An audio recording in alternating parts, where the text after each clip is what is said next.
Nous allons voir dans cette vidéo comment déterminer le PGCD de deux entiers à l'aide de l'algorithme des soustractions successives. Cet algorithme repose sur une propriété. Si D est un diviseur de deux entiers A et B, avec A plus grand que B, alors D divise aussi la différence A moins B. En effet, prenons d'abord un exemple. 91 et 63 sont tous deux divisibles par 7. En effet, 91 est égal à 7 fois 13 et 63 est égal à 7 fois 9. Leur différence, qui vaut 28, est aussi divisible par 7. C'est 4 fois 7.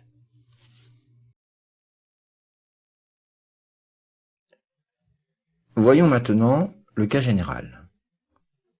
Et prenons deux entiers, A et B, divisibles par un entier D, avec A plus grand que B. Cela signifie qu'il existe alors deux entiers, K et K', tels que A est égal à K fois D et B est égal à K' fois D. La différence, A moins B, est alors égale à K fois D moins K' fois D. En factorisant par D, on obtient que A moins B est égal à D facteur de K moins K'. Mais K moins K' est un entier. Ainsi, A moins B est aussi divisible par D. Cette propriété étant vraie pour tous les diviseurs de A et de B, elle est donc notamment vraie pour le plus grand d'entre eux. Autrement dit, le PGCD de A moins B et de B est égal au PGCD.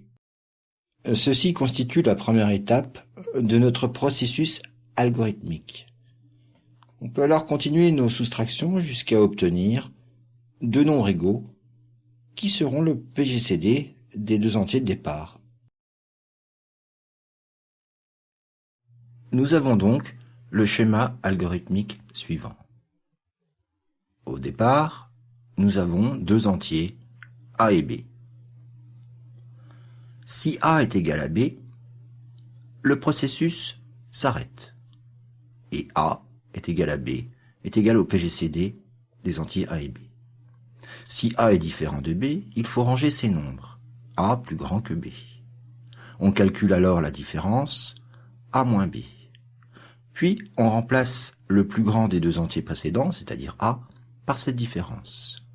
On obtient deux nouveaux entiers, A et B. Et on continue jusqu'à égalité des deux entiers.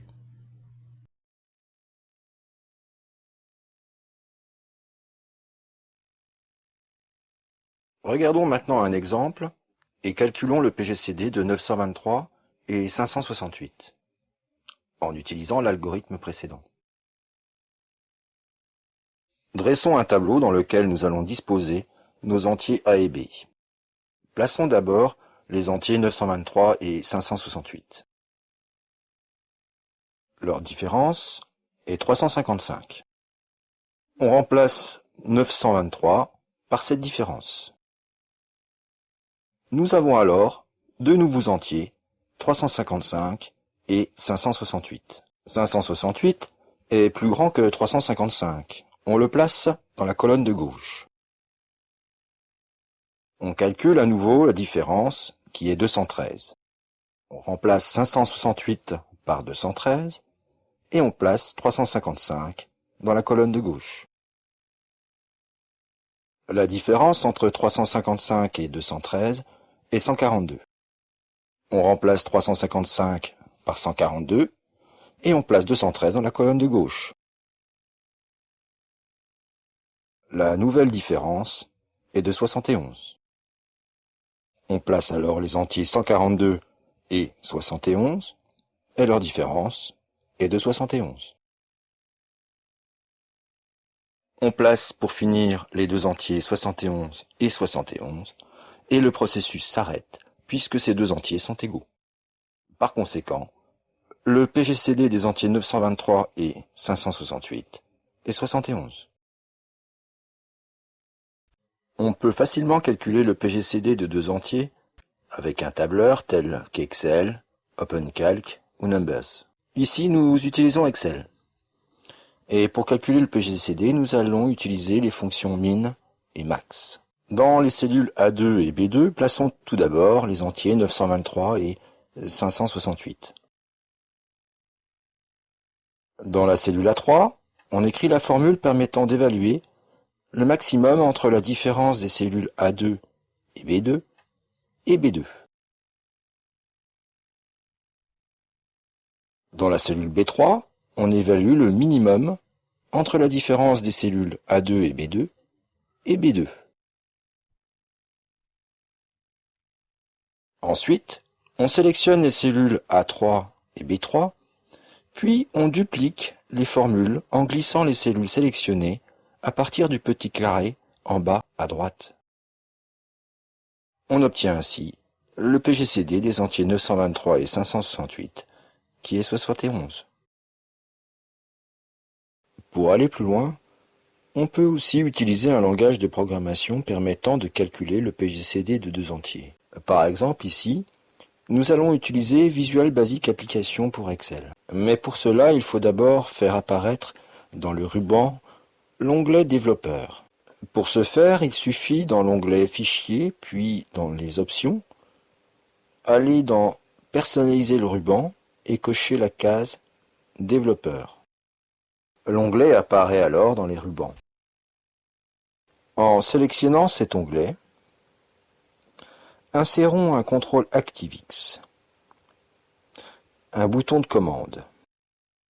En double-cliquant sur ce bouton, accédons à ses propriétés et modifions sa propriété Caption en écrivant Calcul PGCD.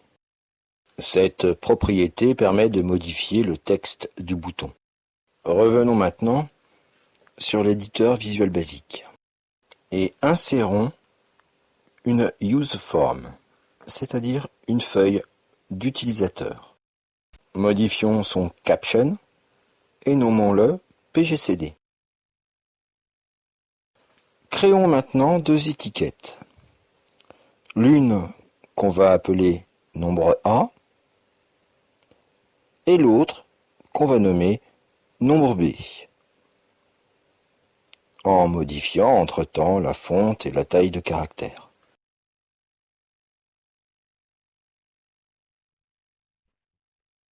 Créons ensuite deux zones de texte que nous allons nommer nombre A et nombre B, dans lesquelles nous allons pouvoir entrer nos nombres pour lesquels nous allons calculer leur PGCD.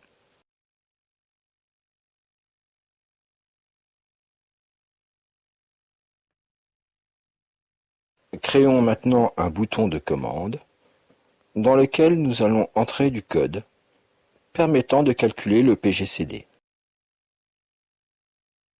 Créons ensuite une première étiquette dans laquelle nous écrirons PGCD égale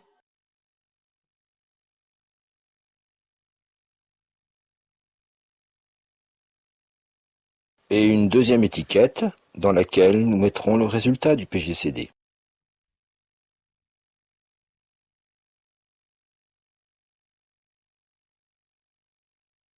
Dans les propriétés de cette dernière étiquette, mettons sa propriété visible à faux. Passons maintenant, en double-cliquant sur le bouton Calcul, à l'écriture du programme. Tout d'abord, créons deux variables, A et B, prenant initialement les valeurs numériques des boîtes de texte que nous avons nommées nombre A et nombre B.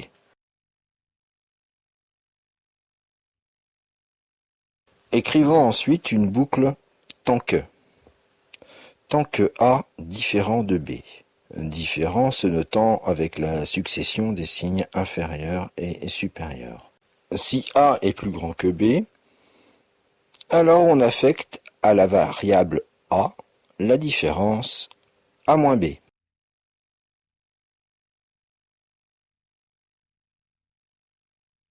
Sinon, c'est-à-dire si B est plus grand que A, on affecte à la variable B la différence B moins A.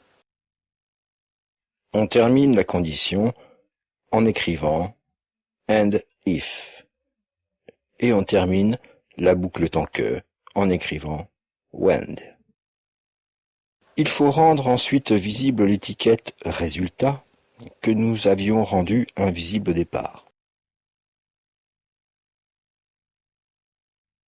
Et avec la propriété caption de cette étiquette, nous allons faire apparaître le résultat du PGCD.